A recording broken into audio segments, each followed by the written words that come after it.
sejahtera buat kita semua. Untuk memeriahkan Hari Amal Bakti Kementerian Agama ke-76 tahun 2022 dan Hari Guru Nasional tahun 2021, saya akan mempresentasikan lomba pembuatan karya inovatif berupa laporan alat pelajaran, yaitu video pembelajaran materi statistik. Bersama saya Ria Novaliana, guru matematika dari MTS Negeri Singkawang. Latar belakangnya adalah Peraturan Menteri Pendidikan Nasional Nomor 35 Tahun 2010 tentang petunjuk teknis pelaksanaan jabatan guru dan angka kreditnya, sehingga seorang guru diharapkan untuk dapat berinovasi dalam meningkatkan pendidikan, baik itu dalam pembelajaran sehari-hari maupun dalam pribadi gurunya masing-masing.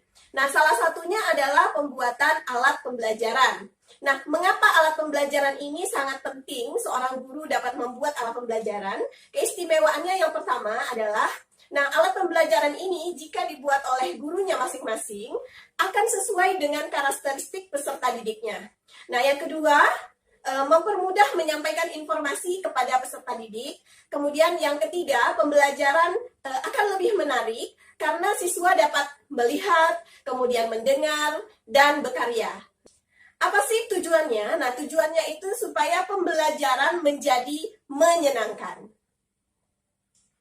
Lomba karya inovatif yaitu berupa laporan alat pembelajaran, video pembelajaran materi statistik ya untuk pelajaran matematika ini terdiri dari 11 halaman untuk utuhnya, namun keseluruhannya terdiri dari 17 halaman yang terdiri dari halaman judul, lembar pengesahan, surat keterangan perpustakaan, kemudian halaman pengesahan, kemudian kata pengantar, daftar isi, daftar tabel atau daftar gambar, kemudian ada tujuan, manfaat, kemudian ada rencana dan desain, kemudian prosedur pembuatan alat pembelajaran, kemudian penggunaan alat pembelajaran di madrasah, dan yang terakhir dampaknya bagi peserta didik. Laporan alat pembelajaran ini terdiri dari 3 video di dalamnya, yaitu ada materi statistik part 1, part 2, dan part 3. Nah, part 1 itu terdiri dari 14,4 menit, kemudian part 2 itu 19,59 menit, dan part ketiga itu 9,44 menit. Kemudian sistematis video pembelajaran itu yang pertama adalah judul, yang kedua ada sapaan, kemudian perkenalan diri, kemudian perkenalan mata pelajaran, kemudian yang ketiga adalah pendahuluan di mana kita sampaikan kompetisi dasar, indikator, tujuan, serta peta konsep. Jadi peserta didik itu tahu step-step yang akan dilaksanakan pada saat pembelajaran. Nah, yang keempat adalah sajian konten untuk pembelajaran itu sendiri. Kemudian yang kelima ada contoh soal serta pembahasan.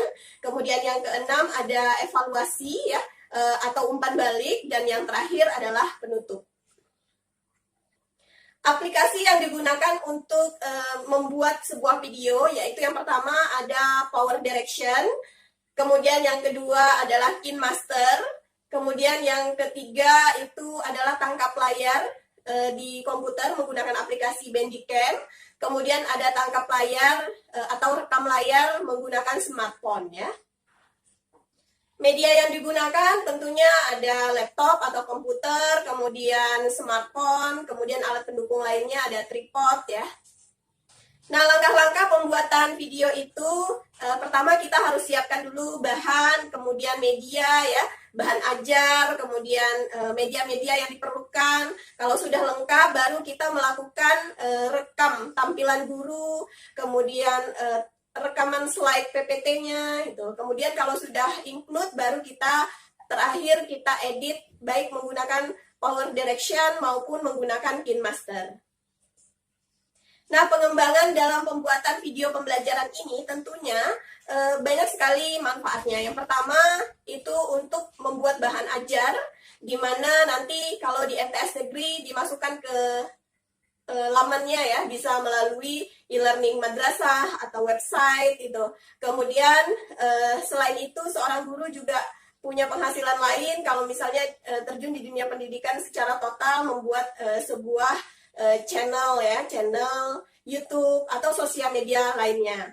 Kemudian selain itu kita juga dapat mengembangkan potensi diri serta memberikan motivasi kepada teman-teman yang lain, serta video pembelajaran ini dapat digunakan untuk peserta didik selain di madrasah kita. Jadi bisa diterapkan pada madrasah atau sekolah lain.